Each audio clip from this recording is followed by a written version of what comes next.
انسانی تاریخ میں ایک ایسا بھی وقت آیا تھا جب پوری دنیا پانی میں ڈوب گئی اور انسان کو ایک نئے سرے سے آغاز کرنا پڑا۔ جی ہاں، یہ ایک ایسی داستان ہے جو ہم سب نے بچپن سے سنی ہے۔ ہم سب حضرت نوح، جنہیں اسلام میں نوح علیہ السلام اور کرسچینٹی میں نوح کہتے ہیں، کی داستان سن رکھی ہے۔ ہم جانتے ہیں کہ کیسے ایک عظیم سیلاب نے سب کچھ بہا دیا اور دنیا کو ایک نیا جنم ملا۔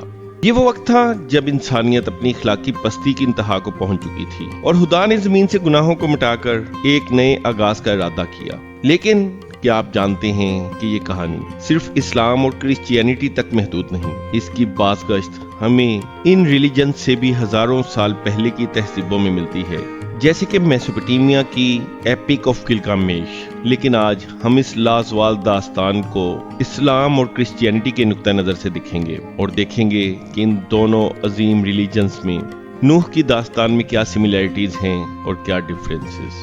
المقابلہ کا مقصد سنی سنائی باتیں آگے بیان کرنا نہیں، بلکہ تحقیق پر مبنی حقائق آپ کے سامنے رکھنا ہے۔ یہ چینل آپ کے لیے ہے، چینل کو سبسکرائب کریں اور اس تحقیقی سفر میں ہمارے ساتھ ساتھ رہیں۔ تو اب ہم چلتے ہیں اسلامی نقطۂ نظر کی طرف۔ اسلامی بیانیے کے مطابق حضرت نوح کا تعلق حضرت آدم کی 10ویں نسل سے تھا۔ امام طبری نے اپنی مشہور تاریخ الرسل والملوک میں بعض روایات کا ذکر کیا ہے جن کے مطابق ان دونوں عظیم ہستیوں کے درمیان 10 نسلوں کا فرق تھا۔ اسی طرح ہی بائبل کی کتاب پیدائش جینیسس 5 میں بھی آدم سے نوح تک کے نسب کا ذکر ملتا ہے۔ قرآن کریم میں حضرت نوح کا ذکر 43 دفعہ آیا ہے، خاص طور پر سورہ ہود، سورہ نوح، سورہ عنکبوت اور سورۃ الشعراء میں ان کی داستان تفصیل سے بیان کی گئی ہے۔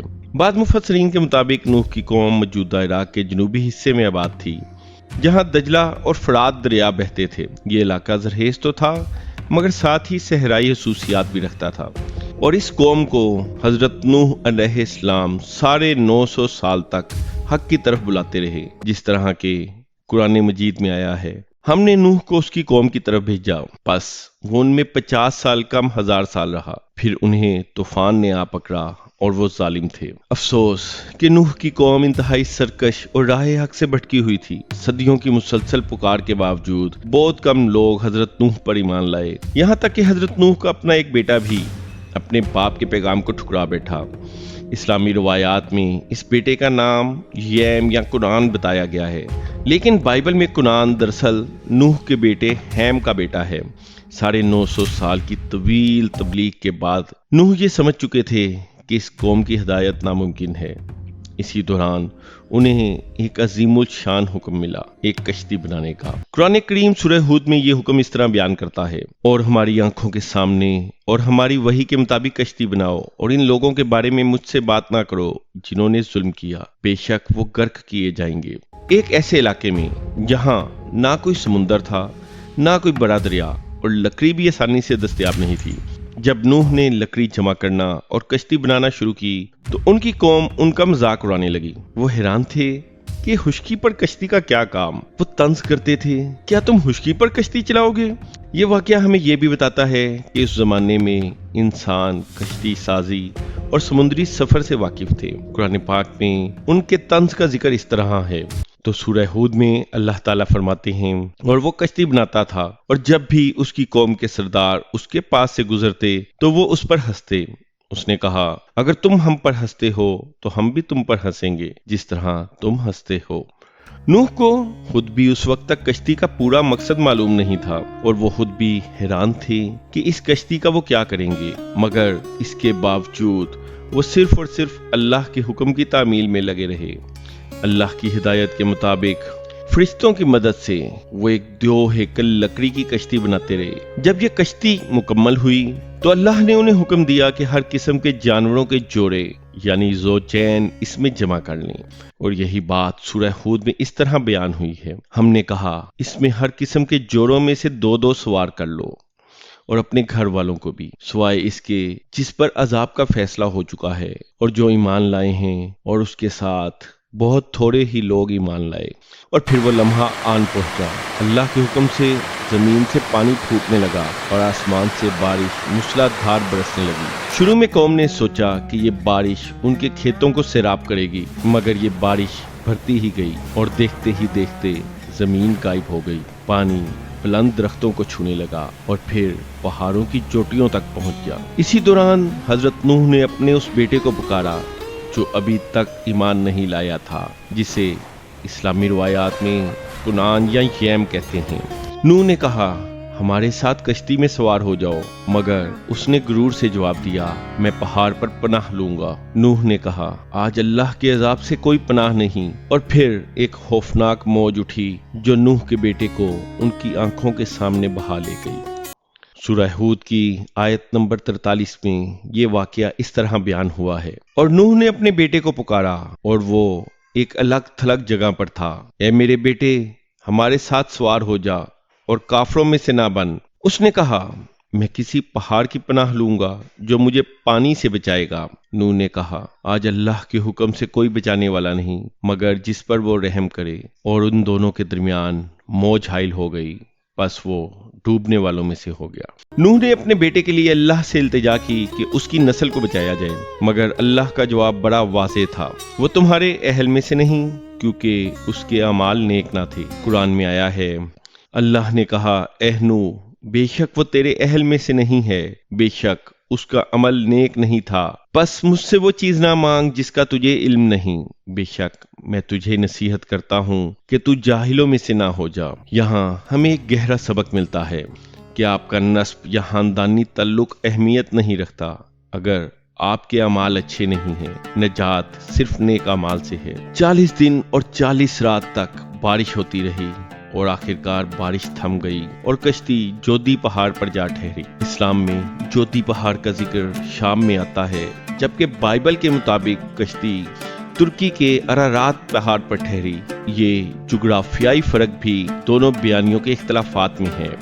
اور سورہ ہود میں فرمایا گیا، اور کہا گیا، اے زمین اپنا پانی نگل لے، اور اے آسمان رک جا، اور پانی کم ہو گیا اور فیصلہ ہو گیا اور کشتی جودی پر ٹھہر گئی، اور کہا گیا، ظالم قوم کے لیے ہلاکت ہو۔ اس کے بعد پانی کی سطح کا اندازہ لگانے کے لیے ایک کبوتر چھوڑا گیا۔ بعض ضعیف روایات اور کچھ اسرائیلی روایات میں ذکر ہے کہ پہلے کوا بھیجا گیا، پھر ایک کبوتر یا فاختہ۔ پہلی بار وہ واپس آ گیا، کچھ دن بعد دوبارہ بھیجا تو وہ زیتون کی تازہ شاخ لایا، اور تیسری بار بھیجا تو وہ واپس نہ آیا، جس کا مطلب تھا کہ خشکی آ چکی ہے۔ نوح اور ان کے ساتھی اللہ کے حکم سے کشتی سے باہر آئے۔ دلچسپ بات یہ ہے کہ بائبل میں کشتی کا سائز واضح طور پر دیا گیا ہے، یعنی جینیسیس میں بتایا گیا ہے کہ کشتی کی لمبائی 300 ہاتھ، چوڑائی 50 ہاتھ اور اونچائی 30 ہاتھ ہو، جبکہ اسلامی بیانیے میں اگرچہ قرآن میں سائز کا ذکر نہیں، مگر بعض مفسرین نے روایات کی روشنی میں اس کشتی کو 3 منزلہ بتایا ہے۔ نوح کی نسل سے 3 بیٹے سیم، حام اور یافس اس طوفان میں ان کے ساتھ بچ گئے۔ بعض غیر مصدقہ اسلامی روایات کے مطابق کشتی میں کل 80 افراد سوار تھے، جن میں نوح، ان کے بیٹے اور چند دیگر ایماندار شامل تھے۔ ان چند ایمان والوں سے زمین پر دوبارہ نسل انسانی کا آغاز ہوا۔ یہی وجہ ہے کہ نوح کو آدم ثانی کا لقب بھی دیا جاتا ہے۔ اسلامی روایات میں نوح کی داستان یہیں تک ہے۔ اس کے بعد زمین کے دوبارہ آباد ہونے اور سرسبز ہونے کا ذکر موجود ہے۔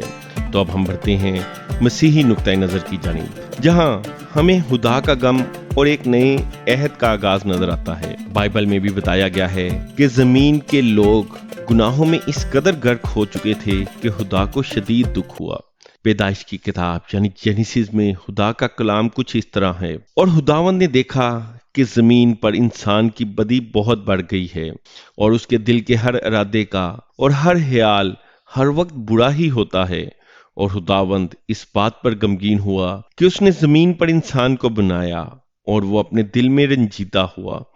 اور خداوند نے کہا، میں انسان کو جسے میں نے پیدا کیا ہے زمین کی سطح سے مٹا دوں گا، انسان کو اور حیوانات کو اور رینگنے والے جانوروں کو اور ہوا کے پرندوں کو بھی، کیونکہ میں ان کو بنانے پر نادم ہوں۔ پھر خدا نے نوح کو حکم دیا کہ وہ اپنے لیے کشتی بنائے۔ اسے جینیسیس میں اس طرح بیان کیا گیا ہے، اپنے لیے صنوبر کی لکڑی کی ایک کشتی بنا، اس کشتی میں کمرے بنانا اور اسے اندر اور باہر سے پچ سے لیپ دینا۔ طوفان کا آغاز ہوا اور جانوروں کو کشتی میں داخل کیا گیا۔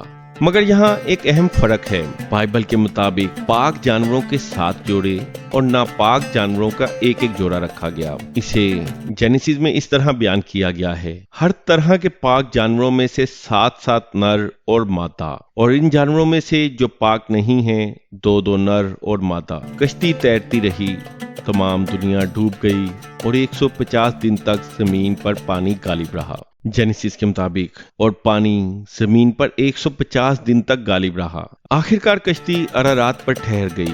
بائبل کے مطابق ارارات پہاڑ موجودہ ترکی میں واقع ہے، اور پھر وہی کبوتر والی داستان جو اسلام میں بھی ملتی ہے، بائبل میں اس کا ذکر جینیسس میں اس طرح موجود ہے۔ اور 40 دن کے بعد نوح نے اپنی کشتی کی کھڑکی کھولی جو اس نے بنائی تھی، اور اس نے ایک کوا بھیجا جو باہر گیا اور واپس آیا جب تک زمین پانی سے خشک نہ ہو گیا۔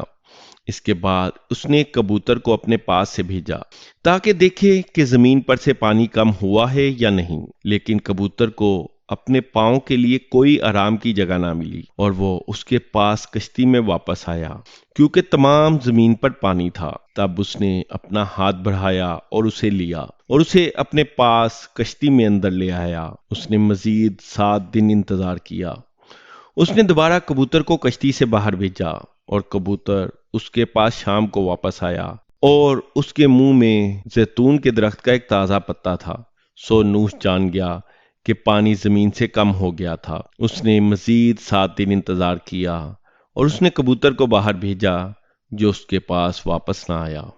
یوں زمین خشک ہوئی، ہریالی واپس لوٹی، اور انسانی نسل کو نوح کے ذریعے دوبارہ آباد کیا گیا۔ بائبل کے مطابق نوح کے 3 بیٹے شیم، ہیم اور یافس ان کے ساتھ تھے۔ اس کے بعد بائبل میں ایک واقعے کا ذکر ہے جہاں نوح نے انگور کا باغ لگایا اور شراب پی اور غافل ہو گئے۔ اسے جینیسس میں اس طرح بیان کیا گیا ہے، اور نوح نے کھیتی باڑی شروع کی اور ایک باغ لگایا۔ اس نے مے پی اور وہ مست ہو گیا، اور وہ اپنے خیمے میں برہنہ لیٹ گیا۔ اور حام، کنعان کے باپ نے اپنے باپ کی برہنگی دیکھی اور باہر جا کر اپنے دونوں بھائیوں کو بتایا، اور سیم اور یافس نے ایک چادر لی اور اسے اپنے کندھوں پر رکھا اور پیچھے کی طرف چلتے ہوئے اپنے باپ کی برہنگی ڈھانپ دی، اور ان کے چہرے پیچھے کی طرف تھے اور انہوں نے اپنے باپ کی برہنگی نہیں دیکھی۔ یہاں یہ واضح کر دینا ضروری ہے کہ اسلامی نقطہ نظر سے انبیاء کرام معصوم ہوتے ہیں اور ان سے ایسی نسبت دینا ناممکن ہے۔ یہی وجہ ہے کہ اسلامی روایات میں ایسے کسی واقعے کا کوئی ذکر نہیں ملتا اور اسے انبیاء کی توہین سمجھا جاتا ہے۔ بائبل کی روایات کے مطابق نوح طوفان نوح کے بعد مزید 350 سال زندہ رہے اور پھر وہ دنیا سے رخصت ہوئے۔ پیدائش کی کتاب یعنی جینیسس میں ان کی عمر اور وفات کا ذکر ہے۔ کچھ غیر مصدقہ اسلامی روایات میں کچھ مقامات کا ذکر ملتا ہے، جیسے موجودہ لبنان کے علاقے بابدین میں یا بعض یہودی روایات میں طائف میں۔ تو اب ہم ایک نظر ڈالتے ہیں ان اہم سملیرٹیز اور ڈفرینسز پر جو ان دونوں بیانیوں کو جوڑتے اور الگ کرتے ہیں۔ تو پہلے سملیرٹیز کو دیکھتے ہیں۔ دونوں بیانیوں میں انسانیت کی اخلاقی پستی اور گناہوں میں غرق ہونے پر اتفاق ہے۔ دونوں میں نوح کو اللہ کی طرف سے ایک راست باز بندے کے طور پر چنا گیا۔ دونوں میں نوح کو ایک عظیم کشتی بنانے کا حکم دیا گیا۔ دونوں میں ایک کائناتی سیلاب کا ذکر ہے جس نے ہر چیز کو تباہ و برباد کر دیا۔ دونوں بیانیوں میں سیلاب سے پہلے جانوروں کے جوڑوں کو کشتی میں داخل کرنے کا ذکر بھی موجود ہے۔ دونوں میں کشتی کا کسی بلند پہاڑ پر ٹھہرنا بیان کیا گیا ہے۔ اس کے بعد دونوں میں خشکی کی موجودگی کا پتہ لگانے کے لیے کبوتر یا فاختہ بھیجے جانے کا ذکر ہے۔ دونوں بیانیوں میں نوح کے ذریعے انسانی نسل کا دوبارہ آغاز ہوتا ہے۔ اس کے بعد اب ہم ڈفرینسز پر نظر ڈالتے ہیں۔ بعض کرداروں کے ناموں میں معمولی اختلاف پایا جاتا ہے، جیسے اسلام میں نوح اور کرسچینٹی میں نوح، اور اسی طرح نوح کے بڑے بیٹے کا نام اسلام میں کنعان، جبکہ بائبل میں کنعان نوح کا پوتا یعنی حام کا بیٹا تھا۔ بائبل کے مطابق کشتی کی لمبائی 300 ہاتھ، چوڑائی 50 ہاتھ اور اونچائی 30 ہاتھ تھی۔ اسلام میں کشتی کی لمبائی چوڑائی کا کوئی خاص ذکر نہیں، البتہ اس کی بہت بڑی جسامت کا تذکرہ موجود ہے۔ بائبل کے مطابق سیلاب کے دوران 40 دن اور 40 رات بارش ہوئی، جبکہ پانی 150 دن تک زمین پر غالب رہا۔ اسلام میں سیلاب کی مدت کا واضح ذکر نہیں ملتا۔ اسلام میں نوح علیہ السلام کی تبلیغ کی مدت 950 سال بیان کی گئی ہے۔ بائبل میں تبلیغ کی مدت کا کوئی واضح ذکر نہیں ملتا۔ قرآن کے مطابق نوح کا ایک بیٹا کنعان یا یم ایمان نہ لانے کی وجہ سے طوفان میں ڈوب گیا، جبکہ بائبل میں نوح کے تمام بیٹے یعنی سیم، حام اور یافیس کشتی میں موجود تھے اور محفوظ رہے۔ قرآن میں تمام جانوروں کے جوڑوں کی بات ہے، ہر قسم کے 2 جبکہ بائبل میں پاک جانوروں کے 7 جوڑے اور ناپاک کے 1 یا 2 جوڑوں کا ذکر ہے۔ بائبل میں زمین کے خشک ہونے کے بعد نوح کا انگور کا باغ لگانے اور شراب پی کر غافل ہونے کا واقعہ موجود ہے۔ اسلامی روایات میں ایسا کوئی واقعہ نہیں ملتا اور اسے انبیاء کی توہین سمجھا جاتا ہے۔